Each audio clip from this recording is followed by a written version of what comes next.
Yeah, we don't need your drawings. Okay, that works. Thanks everyone for joining. My name is Brad Eadens. I'm a lead in-depth analyst in application security for UPS. Today, I'm going to present on a topic for lock picking and physical security. Is a realm I entered in is just a hobbyist. My friend and colleague over there, Eric Jackson, gave me my first set of lock picking tools. And it's just something that I found and enjoyed, and it's brought me here in front of you all today. So thanks for having me.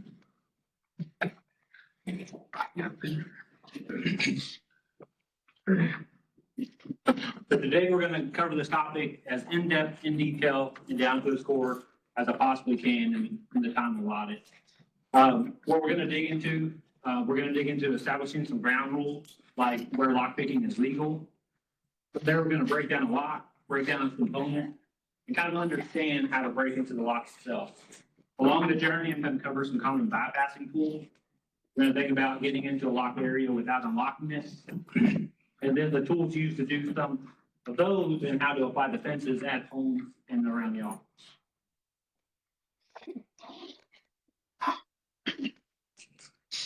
As we journey down this path, please note this information is for educational purposes only. If you're looking to enter this realm as a hobbyist, the first rule is that we don't learn on other people's locks, doors, entryways. Also to note, as hobbyists, we don't practice on locks we're actively using. I learned that the hard way. I did break the lock on my back door and had to replace it. It was a $200 lock. So don't make that mistake. We plan on purchasing lock picking tools and equipment. Check your local laws and regulations for those that aren't local. I'll kind of cover that a little bit more as we go through it. There's a lot of pop-ups. And then lastly, joining a local lockpicking community or hobbyist is a really good place to start. I'm a part of some. They're very friendly, welcoming. So when you don't know what the tools are or what to do, they offer that guidance and support you need. So let's jump into some of the basic locks we're going to see. Running through these locks is just an introduction because it's important to understand the goal of lockpicking. That goal is simple. How do we defeat these locking mechanisms? All these locks are going to have a large number of similarities, and it's there that we're going to attack. A double cylinder deadbolt, unlike a single cylinder deadbolt, is going to be manipulated from either side with a key. The good part of this is it can be bypassed by breaking a window or with a thumb turner tool that we're going to see when we look at bypasses. Vulnerabilities can still be introduced in this with improper fitment. So locks that are either too big or too small for a door, or they don't reach proper fitment within the frame. Smart deadbolts have become almost a standard nowadays, with about 12 million units sold last year. Used for ease of entry, third-party services, or like VRBO or even package delivery. I'm not going to personally cover the bypass portion of smart locks, but from what I've seen, smart locks come with manual manipulation, so like keys and things. So from my perspective, in my area of expertise, that's where I would attack a smart lock from, although they do have their own caveat of vulnerability.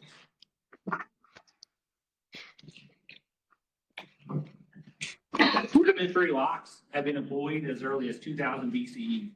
It's not only providing a sense of security, but a symbol of wealth. While those locks don't represent what we see today, it just shows that people have always had a need and a desire to feel safe and secure. A random tidbit of knowledge, the doorknob itself was just invented about 146 years ago, and it's already being pulled out. So Vancouver in 2014 has banned the use of doorknobs in new construction and government buildings, and that's so that individuals with reduced grip can enter an facility easily. And then finally, throughout our homes or maybe our offices, if we're going to replace our handles, do not reuse the old hardware. So the plates that go on the door, they're designed to work with the lock that's purchased. So if you're going to replace the handle, make sure we're replacing all the equipment. When you enter into lock picking, almost everyone starts with a padlock. You can hold it, it's easy to manipulate, and there's a lot of different ways we can attack it. These also date back centuries, and clearly people have always had a need to keep other people out. They're generally just made up of three parts: the body, the shackle, and the cylinder, which houses the keyway. A standard padlock is going to host a single bearing, and that bearing is maintained pressure from a pin that keeps the shackle closed. That's where they become very susceptible to shimming. And that's just taking a piece of metal, normally a thin piece of metal like tin. Many people cut them out of like a Coke can, but they do sell them online. Pushing it down the shackle, forcing the bearing back, and unlocking it. When securing anything with a padlock, I want the justification to change from preventing an attack to delaying an attack. An attacker is always a bolt cutter and 3 seconds away from gaining entry. Quick hammer strike away from being the new owner of your bike. And it also shows an attacker what to attack. So if you have one on your shed, maybe they now think you have something in there that they want to now keep.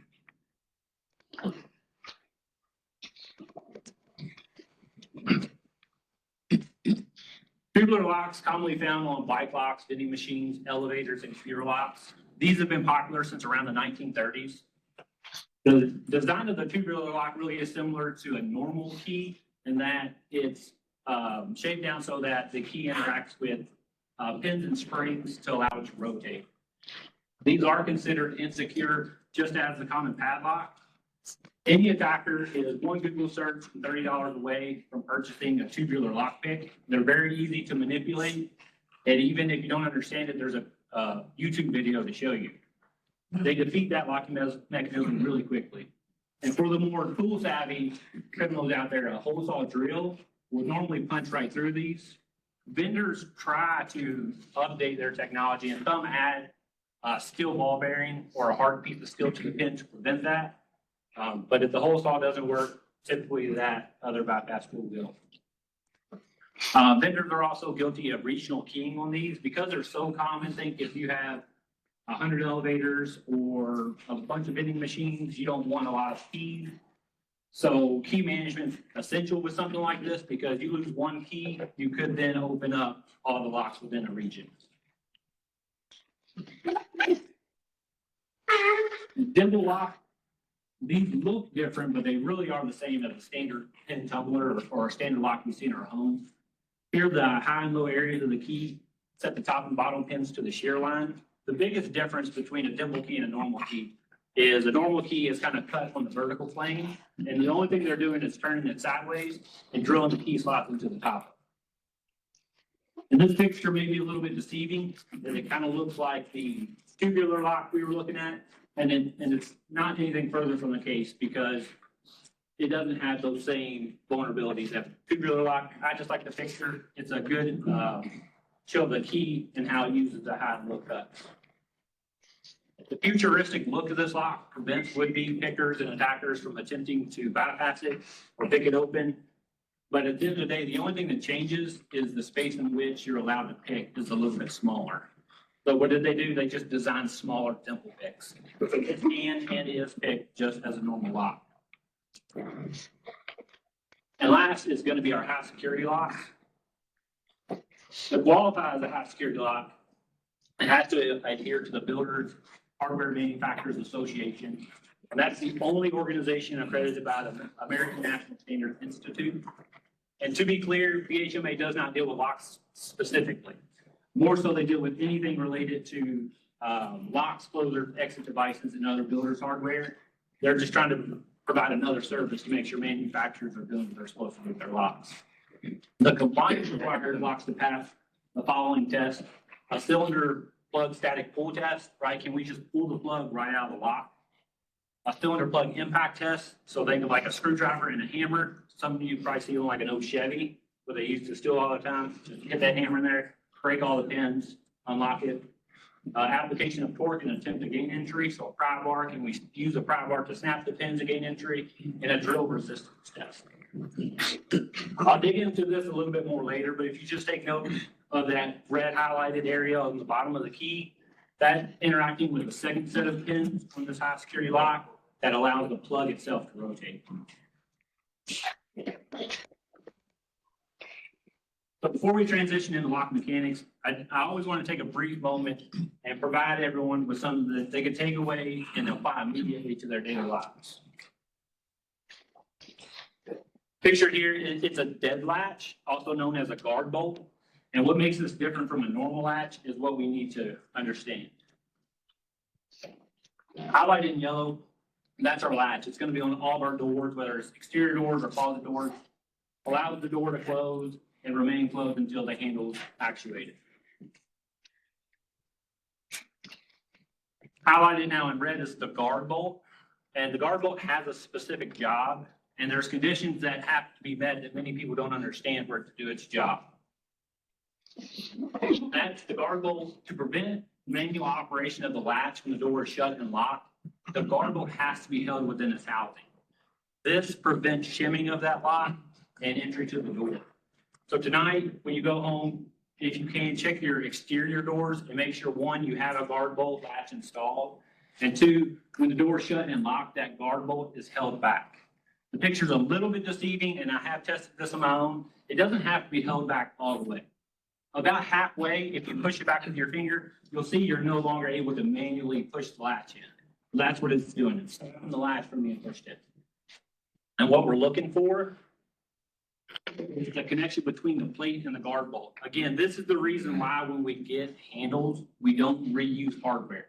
So if the original handle didn't have a guard bolt, it's not going to have the plate sticking out for the guard bolt to interact with.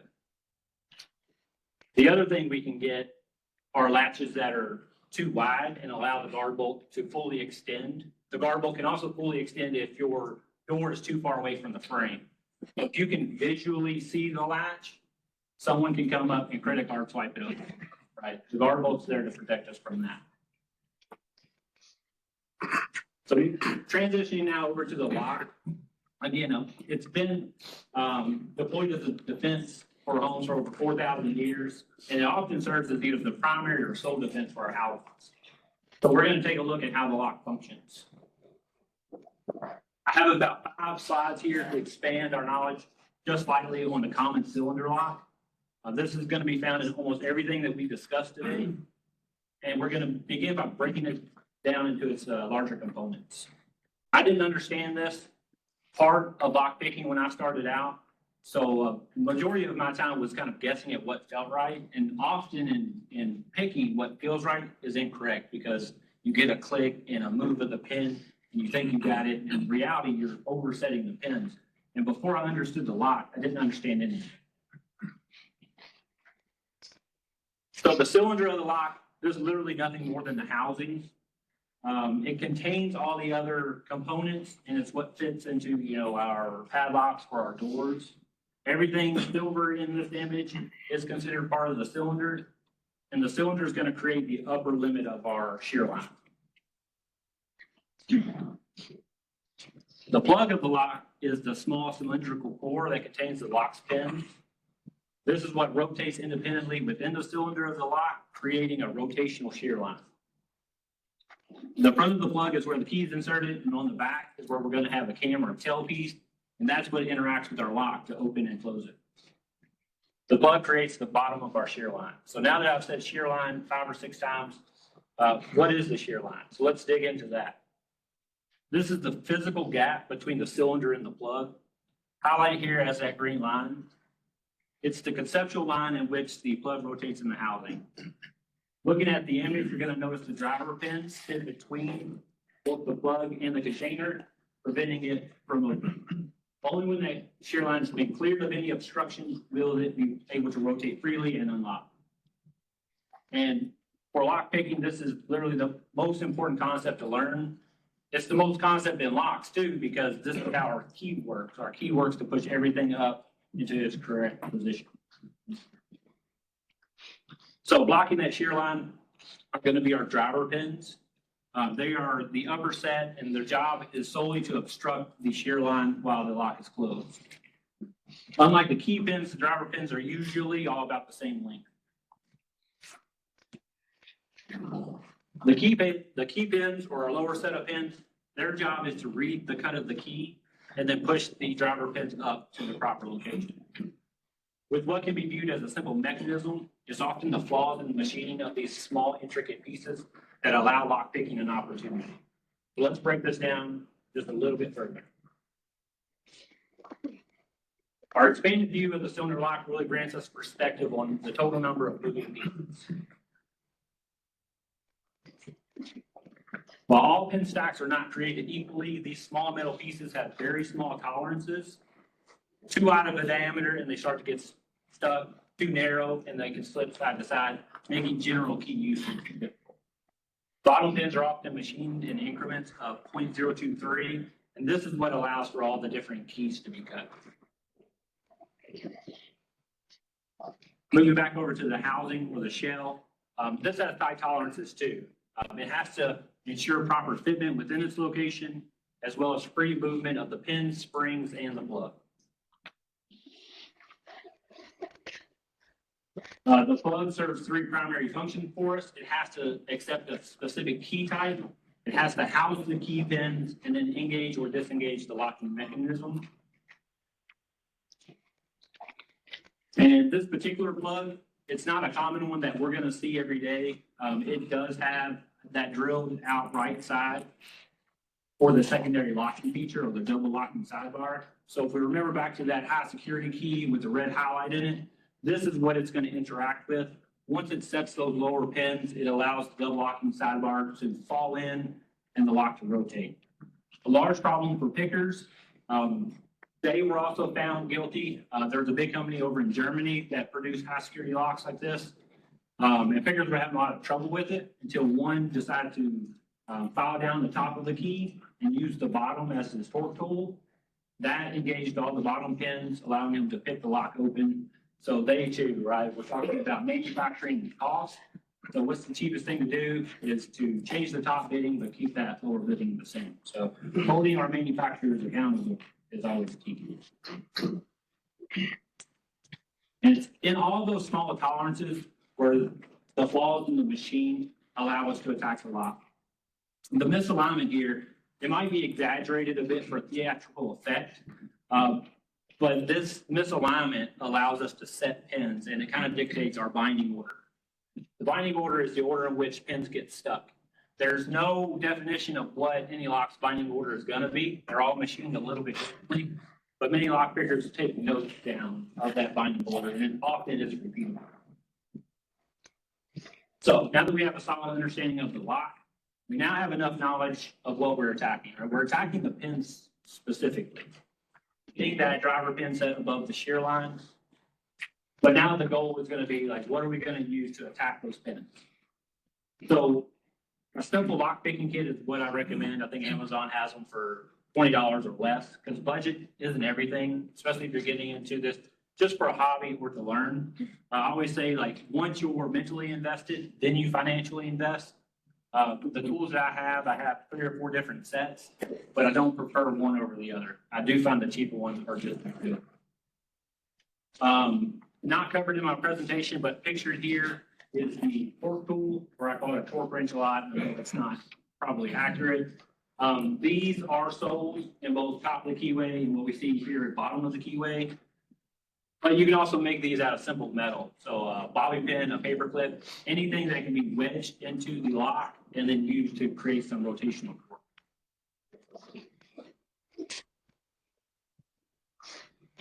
Lock picks, like everything else in life, are going to come in a variety of shapes and sizes. Many can be purchased with stylized wood handles, and they're even doing fancy laser engraving on them now. So when you lay them all out, you make a cool picture. But what we really need to understand with lock picks is going to be at the tip of your pick. And that's really all I'm concerned about. Both picks, they're designed for single pin picking. The precision granted with this tool is ideal for a slower, more methodical approach. I probably should have picked a more clear picture, but the top one is flat and the bottom one is kind of curved. And that does make a big difference when you're looking at single pin picking. For me, the curved ones tend to slip off the pin more, and I get kind of a better grip with that flat surface. My personal preference, and I'm sure everyone will have a different opinion. Diamond picks come in multiple sizes, and they try to give you the best of both worlds, being single pin picking and bumping pins up. I think these are really good for beginners because the triangular shape at the top, once you get past the first pin's almost always visible. But once you get to like pin 3 or pin 4, you kind of got to guess what you're doing. And I do have a tip for that. but it kind of helps you know where that next pin is and where your previous pin is, so that you're not moved on to the fourth pin and left that third pin untouched. Snowman picks, these are commonly used for picking wafer locks, and there's no reason they should be on here, because they're not designed for what I'm about to say. These are actually my favorite for raking. They're round, they don't get stuck, and they can move a lot more quickly. For my house, when I started out, single pin picking is hard, but raking can be easy. And the Snowman pick is what I use actually to pick every single lock in my house. And that's when I realized, oh, if I can learn this in about a day, imagine an attacker who spent weeks, months, years perfecting this. And then it took me about an hour to get through my entire house. They could be in about 2 minutes. So that was my first introduction. And I still use this today. I was talking the other day about the best lock, how hard it was to pick. I gave it another shot, and I have it here with me with some picks. The Snowman pick got it open within like 3 minutes, and I hadn't been able to pick it in like 6 months. And finally, brakes. These are what we're gonna see most commonly used, right? These come in things from snake to bogata and wave shape. The implementation for the brake is over speed over precision. With a torque tool, light pressure, these are used in a scrubbing method. So when I was talking to my daughter about this, I said, we're just gonna brush the lock's teeth. And you do that, and more often than not, it's a surprise when the lock just pops open. Everything here, especially with brakes, practice is key. Too much tension, you start binding your own pins. Not enough pressure on the keys, they fall down, or the pins, they fall down. Or too much pressure, you do cause an overset. And not a lock picking tool particularly, but if you are gonna start lock picking, like I said earlier, mistakes are made, tools get broken, keys get broken. A key extractor tool is always a good item to have with your kit. And also for locks that can kind of go into command and control where the lock, the plug pulls out to be rekeyed, you can get that with a rake. And it's actually more common to get control of a lock than it is to hit one of the other pins. So using a key extractor then to pull the plug out makes that a little bit more simple.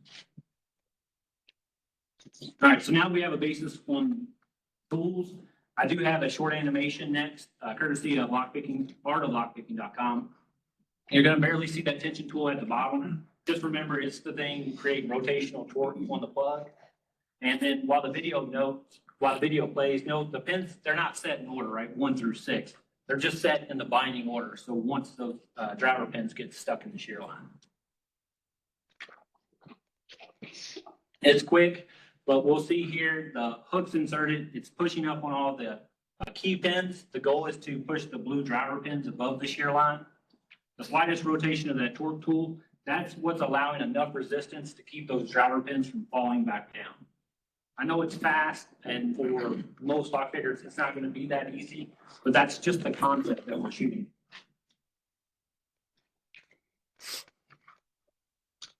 All right, so we've talked vaguely about key pins and driver pins and how they work together, but they are generally manufactured differently.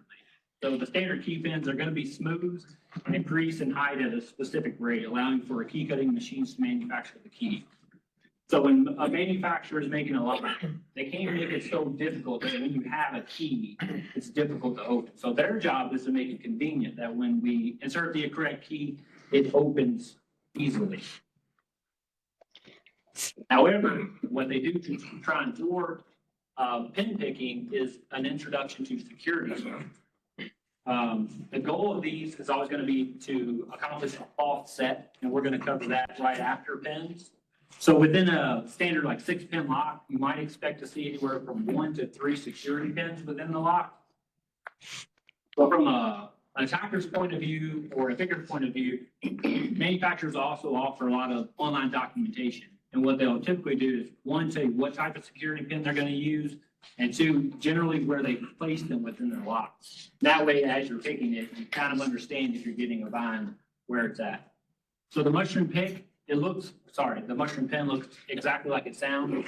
There's one pin that has slightly bevel or incline to it, making it look like the magic mushroom.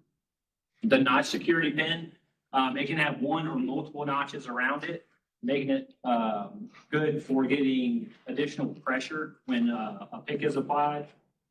The dumbbell pin, it also looks how it sounds, as manufacturers just remove the center of the pin to cause slippage. And then hybrid pins, it's going to try and take every facet of all the other security pins and combine them in often random ways so that as you're attacking the pin, it gets stuck or it adds tension and you may not know exactly what you're dealing with. So all these security pins, their sole job is to cause a false set. This occurs when the reduced diameter of the pin enters the shear line. So we see as we would pretend that the torque tool is at the bottom, creating that rotational torque. We push the pin up, the security pin slips to the side, then getting stuck in the glove. So it was quick.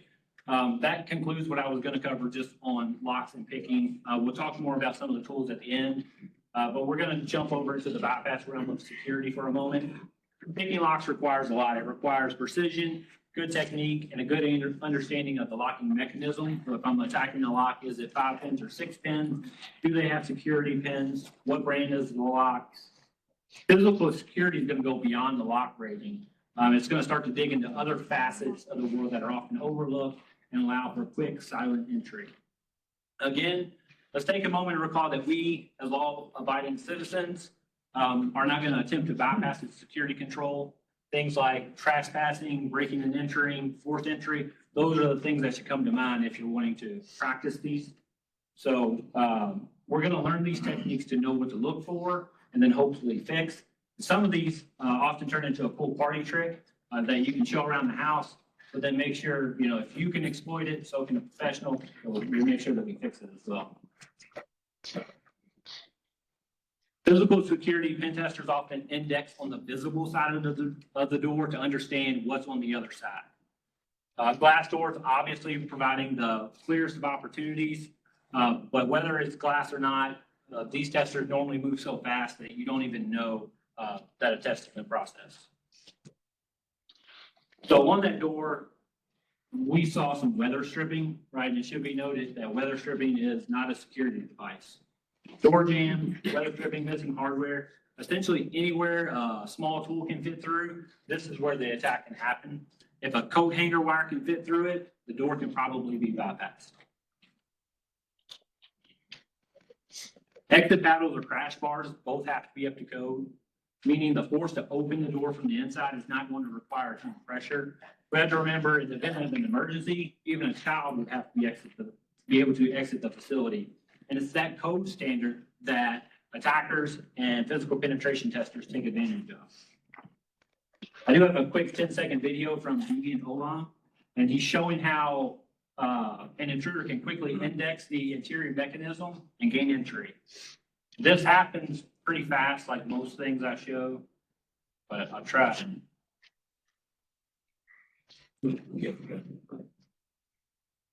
We see he's coming up. He indexed off the outside handle to know where the interior handle is, and just a little bit of pressure again, right? And they're open. All in all, 10 seconds. And if you're not looking at him do that from the side, it just looks like he's getting close to the door, right? It wouldn't be anything that we would run and call the police for. Again, here we see path to the exit handle via some weather stripping. Remembering a few pounds of pressure and a metal wire, we can reach in, grab that handle, and now our locked doors are free entry.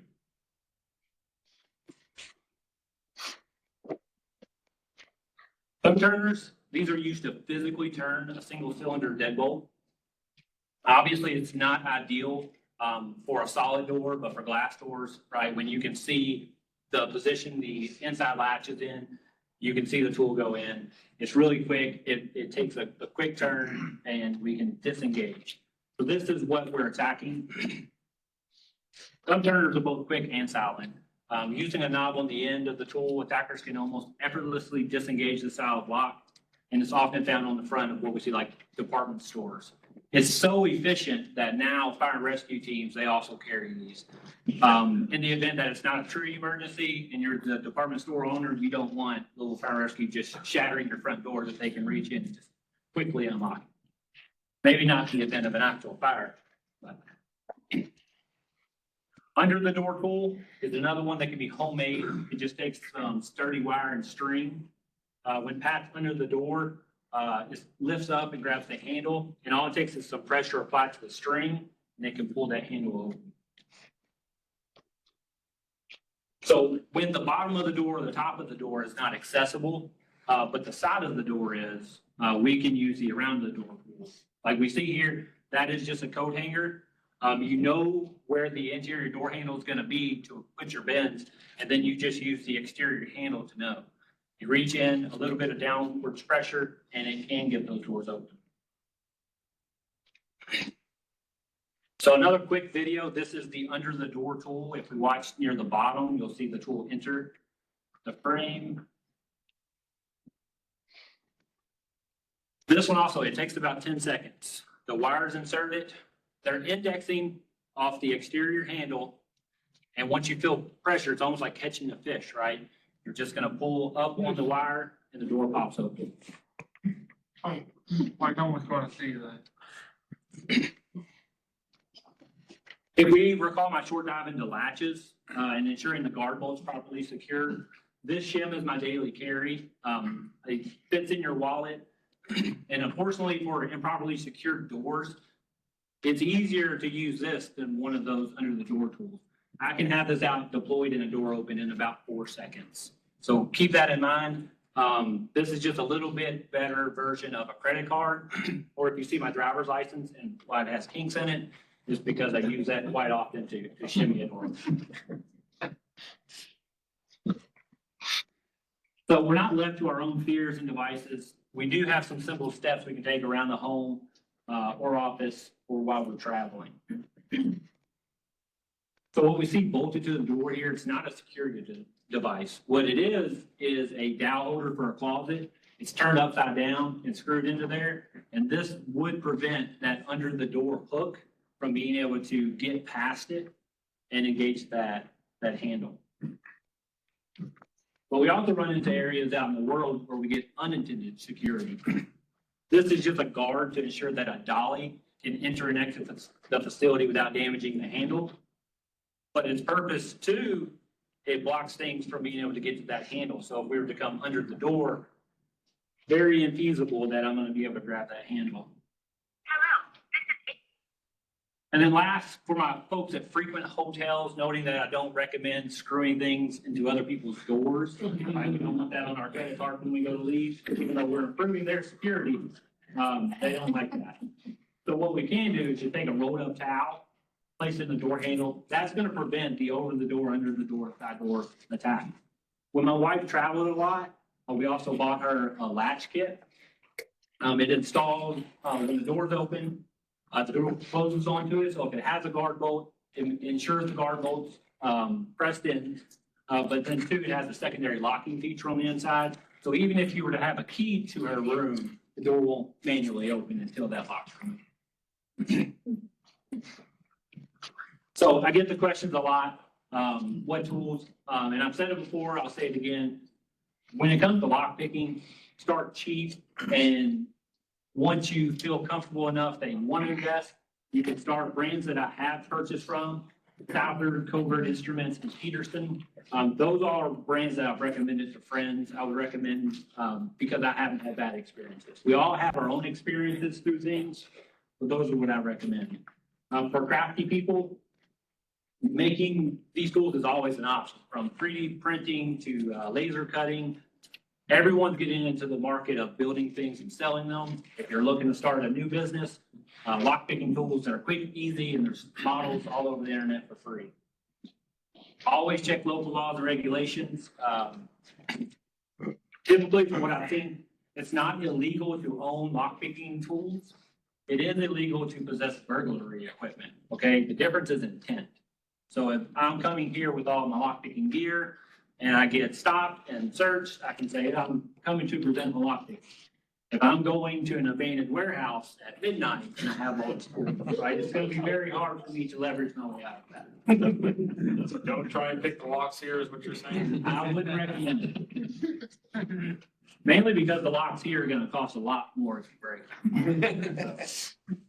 Acquiring locks, I keep an eye out when my wife forces me to go thrift shopping with her. So, normally you're gonna find like older padlocks there, but you can find them. I don't recommend spending a ton of money on locks. I personally just have about 5 or 6 that I practice on. But if you have a group of friends that get into this, if everyone has 5 or 6 different branded locks, we can just rotate those around. And that way you can practice on different locks without having to invest hundreds of dollars into locks that you're not even really gonna use to secure anything. I also own a clear training lock and I have it with me. It's not secure by any means, but it does give you the visual representation when you're going through with like a hook pick and interacting with pins. It can be bypassed very easily, but it did help me understand when the hook goes in, like how easy it is to get lost in there. And then finally, I want to leave you all with one last thing. Security, it's about the overall approach. So throwing a $200 lock on a $20 door, it's just not going to solve our problem. Criminals don't tend to use lock picks, right? The general force entry is the boot to the door. I'm sorry, they're stuck in no man's land. I'll explain that one in a second. So situate the lock properly. Consider the overall scope of the lock. If someone could sit next to your server room or your records room picking the lock for 2 hours, we should be asking other questions like, why don't we have cameras? Why don't we have people patrolling? Things like that. What you should have seen there was about 30 failed attempts at them trying to breach this door with a breaching tool. Okay, and that's just gonna show us, a lot of the times, it's about, do we have a good door? Do we have a good frame? And are they adequately connected to each other? And I do need to shout out Deviant Olam, the lockpicking lawyer, Ryan Brown, creator of the Art of Lockpicking website. I'm by no means a content creator or make animations or videos. All of the things that I pulled came from them. So I highly recommend, if you haven't yet, checking out the Lockpicking Lawyers YouTube page. I really find that he's the one trying to hold manufacturers accountable to what they're putting on their packaging. Unpickable, unbreakable, and all these things. He tested and verifies more often than not. They're telling us things that just aren't true. Or they fix one thing and introduce a new vulnerability that's often weaker than what was in the original lock. So with that, that's all I have. Thanks everyone for joining us today. I appreciate it. I can take some questions. Yeah, real quick, Fred, just Yeah. because I didn't see this and I may or may not have this on my house, so nobody can find this. I didn't see anything. I've got one of those locks where I can re-pin it to whatever key I have. So can you talk a little bit about how that works and maybe what's the security of those kinds of locks? Yeah, so the security, there's 2 facets. When I replaced the locks in my mom's house, there's a newer type of lock that is torque resistant. So you can't apply torque to the lock, but you can rekey it as well. They're vulnerable in a different way. But what it allows you to do is it sets the pins back up top, and then it has a mechanism inside of it that when you have it in the mode to rekey, it drops the pins back on top. You have to insert a new key, right? Right. Yeah, so it drops the pins back on top of the lock, and when you disengage it, it locks those pins in that position. And that's why we're able to rekey locks nowadays. The pins are normally, they're gonna be separated, I think, into 5 stacks. It's either 5 or 6 at the top. And then what it's doing, it's just withholding or adding some to those stacks so that you can use different pins. Are those more or less susceptible to somebody picking So them? at Lockpicking Lawyer has a good video on that because my mom was talking about that too. And I was like, I think I can pick it. So I started researching it, and you can't use a torque pull on it. But if you look at the plug part of it, you can torque the top of the plug and then you can still pin pick it. You just can't use torque on the inside. It has a mechanism that kind of defeats that purpose. More secure, probably, but completely secure, that's what we're just not gonna see. You can make them more secure by adding security pins to them. Yeah. As opposed to regular pins. I have one that you can practice on and add regular or security pins. So if you really wanted to make it difficult, you could. Yeah, you could. My hesitation with that is if it's a lock we use, get comfortable on locks that you don't use first, because what you don't want to do is re-pin a door and then make it unusable. So if we re-pin it, we put security pins in the wrong place, or the security pins are failing with the key, then all of a sudden the lock becomes unusable. But when you get comfortable with it, a lot of people do take their own locks apart and then re-key them or add security pins. Go ahead. I often see that the worst lock in the house is the garage door, Yeah, and even if there's an exterior lock on the garage door, those that are just pieces of metal, you just twist the whole lock assembly out. yeah. What, have you seen anything that you like about that? So, no, actually, I was researching this and I was gonna add it to the presentation, but the presentation's already long enough. Garage doors serve two issues. If you remember, your garage door has that pull string to disengage, right? All criminals do is take a wedge at the top or in the middle, create a little bit of a gap. They reach in there, they grab your hook, and they disengage your door. What does that provide them? Access to your garage. But what if your garage door is locked? That's cool. They come in, they shut the door. How many hours do they now have before you come back home? Okay, they now have hours to sit out of view of everybody and work on the inside door. Normally, they're just gonna try to kick it open, but maybe they're nice and they don't want to destroy your door. The other thing that we're seeing, some companies are providing a security feature at the top of the door to stop that. So what do thieves do? They work around it. They drill a hole right in the middle of your door, right? Small pin size hole, puts a little hook in there, grabs the handle, can open it. Things we can do. In my garage, my handle is now a metal cord that comes off and I just hang it on the wall, right? Most times you're just gonna use your garage door button anyway. So if you're not using that every day to open it, let's remove it. If you have a string, you can remove the bottom handle on that. You can add a ball of some sort that you can still grab and disengage that. Isn't there a way to zip tie it out of the way as well? You can, but moving parts and zip tying things, because that string is gonna need to move. It moves a bit. Yeah, and I think there's still a way to add slack to it and not it moves through a loop, opposed to having a handle on the end that people Right. go underneath and try to grab. Yeah. So the loop thing where they were connected to the top of the door is where they were attacking it with the top wedge at the very top. And I guess it's more about, can they then visibly see? And most times, no.